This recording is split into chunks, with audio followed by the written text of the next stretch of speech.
बिस्मिल्लाहिर्रहमानिर्रहीम। अस्सलाम वालेकुम स्टूडेंट्स। आपके ख्याल में एमसी में सिलेक्शन आसान है या एमडीकेट में?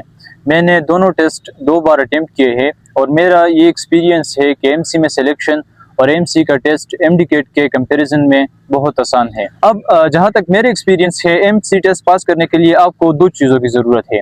एक चीज़ वो आपकी टाइम मैनेजमेंट है और दूसरी जो चीज़ है वो आपकी प्रैक्टिस है। जो स्टूडेंट्स टाइम मैनेज कर पाते हैं और हर एक एमसीक्यू को प्रॉपर टाइम दे पाते हैं तो वो ज़्यादा से ज़्यादा एमसीक्यूज अटेम्प्ट कर लेते हैं, और जितने आप ज़्यादा एमसीक्यूज अटेम्प्ट करेंगे उसमें नेगेटिव मार्किंग नहीं है, तो चांसेस है कि आपके एमसीक्यूज जो है वो ज़्यादा करेक्ट हो जाए और आपका इनिशियल टेस्ट पास हो जाए। अब टाइम मैनेजमेंट और प्रैक्टिस के लिए आपने क्या करना है, आपने उसके लिए एमसी के पास पेपर्स करने हैं। पास पेपर आपने करने हैं, लेकिन आपने मॉक टेस्ट की फॉर्म में करने हैं। लेकिन कुछ स्टेप्स है जो आपने फॉलो करने हैं। इस वीडियो में मैं अपना एमसी का एक्सपीरियंस आपके साथ शेयर करूंगा कि मैंने एमसी का फर्स्ट टेस्ट कब दिया, उसके लिए मैंने प्रिपरेशन कहाँ से की, और उसके बाद सेकंड टेस्ट के लिए मैंने प्रिपरेशन कितने टाइम में की, और एमडीकेट के पैरेलल मैंने दोनों टेस्ट को मैनेज कैसे किया, ये इस शॉर्ट वीडियो में आपके साथ डिस्कस करता हूँ। जब मैंने एमसी के लिए फर्स्ट टाइम अप्लाई किया तो अप्लाई के 8 दिन बाद मेरा टेस्ट था। मतलब मेरे पास फर्स्ट टाइम एमसी में अपेयर होने के लिए जस्ट 8 दिन थे। अब इन 8 दिन में मैं एमसी की प्रिपरेशन कहाँ से करता, और इसके पैरेलल एमडीकेट की तैयारी भी थी। तो इसके लिए जब मैंने यूट्यूब पे सर्च किया तो मुझे सबसे पहले जो चैनल मेरे सामने आया वो XY मीडियो का था। वहाँ पे कुछ मॉक टेस्ट थे, कुछ लेक्चर्स थे और एमसी से रिलेटेड कुछ मटेरियल वहाँ पे मुझे मिल गया। लेकिन जब मैंने XY मीडियो को अकेडमी से कांटेक्ट किया तो इन्होंने मुझे अपने पेड कोर्स दे दिए। इनके पेड कोर्स जब मैंने लिए तो मेरे पास सिर्फ 6 दिन बचे थे एमसी में पेयर होने के लिए। इन 6 दिनों में मैंने इनके पेड कोर्सेज से डेली 2 या 3 आवर्स इनसे प्रिपरेशन की, और इसके पैरेलल और जो टाइम था ये मैंने अपने एमडीकेट के लिए स्पेसिफाइड कर दिया था। अब ये जो 6 दिन थे इसमें मैंने तकरीबन 4 या 5 दिन कंटिन्यूसली 3 या 4 घंटे डेली एमसी के लिए स्पेसिफाइड किए थे। 3-4 घंटे मतलब 5 दिन के हिसाब से अगर लगा लीजिए, ये तकरीबन 15 या 20 आवर्स थे। मतलब फर्स्ट टाइम जब मैं एमसी में पेयर हो रहा था तो उसके लिए मैंने जस्ट 20 या मैक्सिमम 25 आवर्स उसके लिए मैंने प्रिपरेशन की थी। लेकिन जब मैं फर्स्ट टाइम एमसी टेस्ट में अपियर हुआ तो मेरी सिलेक्शन हो गई, मतलब मैंने एमसी का इनिशियल टेस्ट पास कर दिया। अब जहाँ तक मेरे एक्सपीरियंस है, एमसी टेस्ट पास करने के लिए आपको 2 चीज़ों की ज़रूरत है। एक चीज़ वो आपकी टाइम मैनेजमेंट है और दूसरी जो चीज़ है वो आपकी प्रैक्टिस है। एमसी के जो इनिशियल टेस्ट में मेन पोर्शन होता है जहाँ पे अक्सर स्टूडेंट्स रह जाते हैं वो नॉन वर्बल और वर्बल एमसीक्यूज है। ये एमडीकेट एस्पिरेंट्स के लिए या जो स्टूडेंट्स होते हैं हमारे एफएससी लेवल के, ऐसे स्टूडेंट्स को इस तरह लगता है कि नॉन वर्बल और वर्बल के जो एमसीक्यूज है ये काफ़ी मुश्किल है। अब देखिए, वह एमसी में जो एकेडमिक टेस्ट होता है वो काफ़ी आसान होता है। अगर आप एमडीकेट के लिए प्रिपरेशन कर रहे हैं और आपकी प्रिपरेशन 75-80% है तो वहाँ पे जो एकेडमिक टेस्ट है वो आप आसानी से उसको सॉल्व कर लेंगे। लेकिन जो आपके लिए नई चीज़ होगी वहाँ पे वो वर्बल और नॉन वर्बल टेस्ट है। अब वर्बल और नॉन वर्बल टेस्ट में जो सबसे इंपॉर्टेंट चीज़ है वो आपके लिए टाइम मैनेजमेंट है। वर्बल एमसीक्यूज के लिए भी आपके पास 30 मिनट्स होते हैं और 84 एमसीक्यूज होते हैं। इसी तरह नॉन वर्बल एमसीक्यूज भी में 64 एमसीक्यूज होते हैं और वहाँ पे आपके पास जो टाइम होता है वो 30 मिनट्स का टाइम होता है। अब वो जो एमसीक्यूज होते हैं वर्बल नॉन वर्बल के वो काफ़ी आसान होते हैं और तकरीबन हर एक स्टूडेंट उन एमसीक्यूज को कर सकता है। लेकिन जो प्रॉब्लम वहाँ पे आती है वो टाइम शॉर्टेज की आती है। अब जो स्टूडेंट्स टाइम मैनेज कर पाते हैं और हर एक एमसीक्यू को प्रॉपर टाइम दे पाते हैं तो वो ज़्यादा से ज़्यादा एमसीक्यूज अटेम्प्ट कर लेते हैं, और जितने आप ज़्यादा एमसीक्यूज अटेम्प्ट करेंगे उसमें नेगेटिव मार्किंग नहीं है, तो चांसेस है कि आपके एमसीक्यूज जो है वो ज़्यादा करेक्ट हो जाए और आपका इनिशियल टेस्ट पास हो जाए। अब टाइम मैनेजमेंट और प्रैक्टिस के लिए आपने क्या करना है, आपने उसके लिए एमसी के पास पेपर्स करने हैं। पास पेपर आपने करने हैं लेकिन आपने मॉक टेस्ट की फॉर्म में करने हैं। जिस तरह हमने एमसी प्रिपरेशन के लिए XY मीडियो के प्लेटफॉर्म के मुख्तलिफ पास पेपर्स, प्रैक्टिस टेस्ट और प्रैक्टिस एमसीक्यूज किए थे, उसी तरह मगर थोड़ा सा एडवांस एक सीरीज है जो आपके लिए लाया गया है XY मीडियो की तरफ से। ये मॉक टेस्ट सीरीज है जो आपके पास 15 जुलाई से स्टार्ट हो रहा है। अब इस मॉक टेस्ट का फायदा क्या है, ये एमसी में आपको कैसे फायदा दे सकता है, तो देखिए मॉक टेस्ट बिल्कुल उसी तरह है जिस तरह एमसी में आपके पास रियल टेस्ट होते हैं।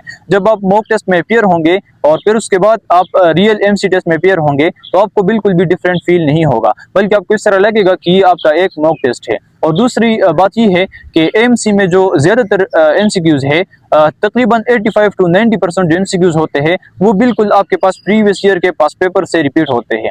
और ये बात बिल्कुल रियलिटी है कि जब मैंने MC के जो प्रैक्टिस रिसोर्सेज थे उनको यूज़ किया था, तो नेक्स्ट दिन पे मेरा MC का टेस्ट था, पे जो सारे स्टेटमेंट्स थे वो हमें प्रैक्टिस करवाए गए थे।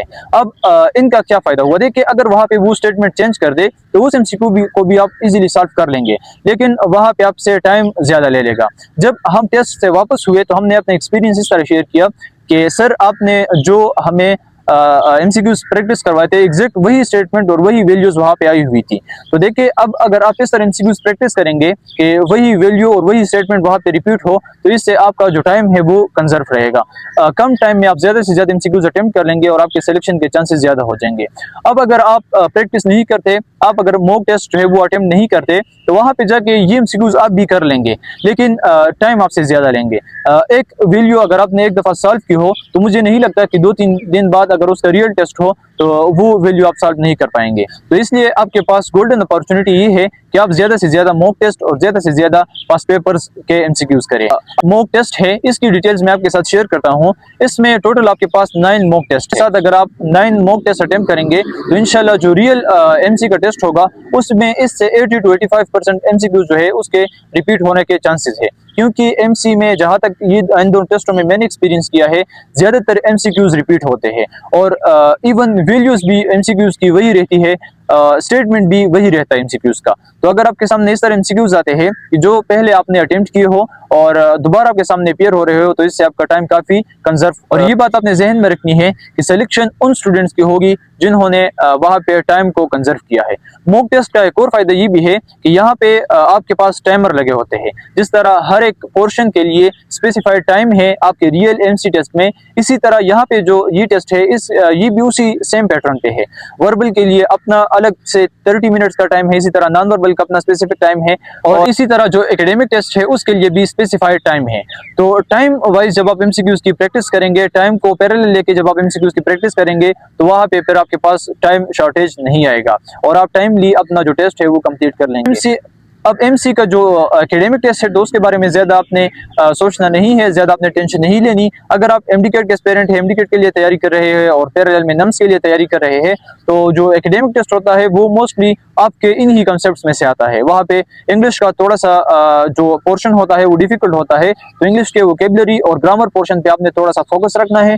बाकी एकेडमिक टेस्ट भी आसान है इंशाल्लाह। एक और अपॉर्चुनिटी आपके लिए ये है कि अगर आप इनके मॉक टेस्ट में एनरोल होते हैं तो आपको व्हाट्सएप के रिस्पेक्टिव ग्रुप्स में ऐड किया जाएगा और वहाँ पे जो डेली स्टूडेंट्स का टेस्ट होता है वो आपके साथ अपना एक्सपीरियंस शेयर करेंगे और उस टेस्ट में जो MCQs आएंगे वो उसका आपको सोल्यूशन भी ग्रुप में शेयर होता जाएगा डेली बेसिस के ऊपर। हमारा भी सेम इसी तरह हुआ था। जब फर्स्ट टाइम हम टेस्ट में अपीयर होने लगे थे तो डेली बेसिस पे स्टूडेंट्स के MC के टेस्ट होते थे, वो अपने एक्सपीरियंस हमारे साथ उन ग्रुप्स में शेयर करते थे, सर के साथ शेयर करते थे, फिर सर हमारे साथ शेयर करते थे। तो इससे काफ़ी स्टूडेंट्स को फ़ायदा हुआ क्योंकि ज़्यादा MCQs जो थे वो रिपीटेड थे। अगर आप डेली बेसिस के जो होने वाले टेस्ट है उसको देखते हैं और फिर टेस्ट में अपीयर होंगे तो ज़्यादा MCQs आपके सामने रिपीटेड आएंगे।